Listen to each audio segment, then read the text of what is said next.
beautiful butterfly, and somewhere in the back of my head I knew a name for it, but I can't recollect it now. The gorgeous butterfly, that works.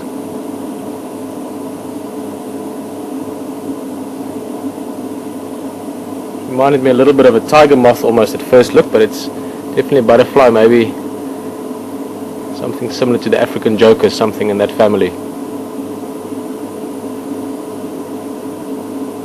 That is stunning, and as quite often happens after lots of rain, there should be a lot of little things active as well. And if there's lots of little things active, that means there's a good chance for lots of big things to be active as well. Because almost imagine the whole food chain is just more active at the moment, so your chances of finding different animals in that chain gets better and better. Let's go look around for some of them. Towards the top there's a vulture's nest.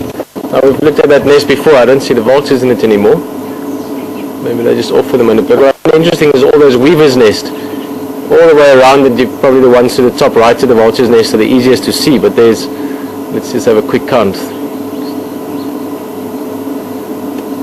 It's about 30 plus, 35, 36 weavers' nest up there. Mostly what looks like masked weavers, as well as spectacled weavers and red-headed weavers. Now, what makes it interesting is typically they like to nest over water, but they also nest wherever there's something that might give them some protection against predators. Now their predators would be things like different snake species and smaller mammal predators, like let's say genets for instance. And even though this isn't above water, it's very high up in the tree, which is one benefit, but also it's got a big vulture's nest in the fork below all of those nests. So for anything to get above the fork of that tree, they would have to go literally over and through the vulture's nest. And that is not something that most little predators will want to do, because then they could become prey. So it's a very interesting commensalism, that, if you want. In other words, the weavers are making use of the vulture's presence to make it safer for them. To the vulture it doesn't really make much of a difference, I think, but to the weavers it does. So it's another fantastic example of symbiosis. Fantastic. I haven't seen that before. Shows how long ago I've been on this road. Can you see it from there? We're going to have a look at the other side of the leaf just now. And that's how we noticed it. All the lovely details in that leaf as well, all the veins in it. I'm going to go a bit forward, show you what it is. Let's reveal what it is.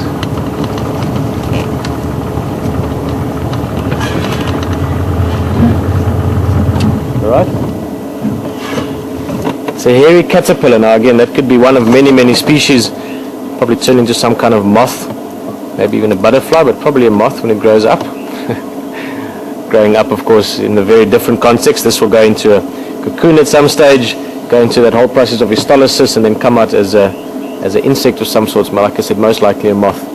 But as you do find with a lot of these hairy caterpillars, if you were going to pick that up or maybe get that down the back of your shirt, all those spiny hairs will cause a lot of irritation. It'll make you itch and even give you a bit of a rash maybe. So that's one way that they prevent themselves from getting eaten too much by other predators.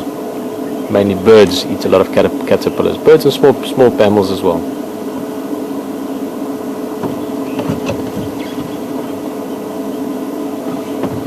Full of beans. You can see these guys have been eating lots of green food.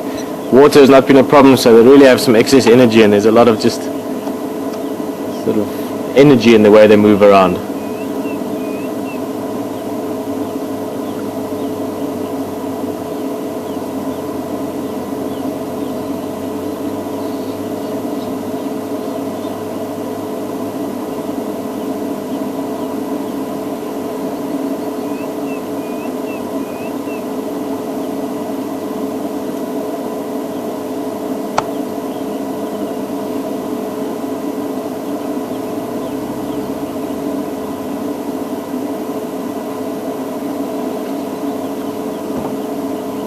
Very alert as well. You can see just the way they're looking around. Maybe they're also expecting to see a leopard today, but very alert, very aware of us. Maybe they haven't seen a car for quite a few days. Maybe they've been further to the east, to Kruger or something. I don't know what the reason is. There's a lot of sort of bottled up energy in them.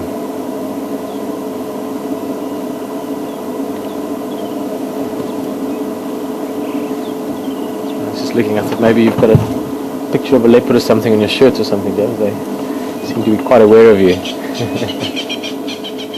Little blister beetle.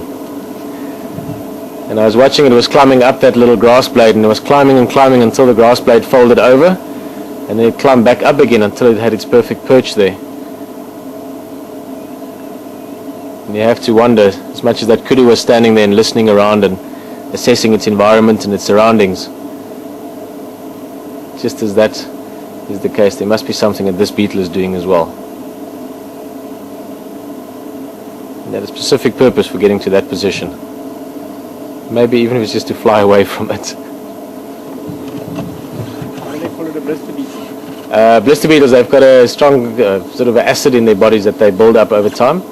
And if you get that on you, it's like a formic acid kind of thing. You get skin irritation or little blisters from it. If you drive into one and it smashes against your skin, it'll cause blisters. So you can imagine not many things eat it. That's also why it's got that very bright coloration. Referred to generally as aposematic coloration. You can think of skunks have got that as well. Very vivid markings, and it's just as warning colors. So most insects won't really eat that beetle more than once.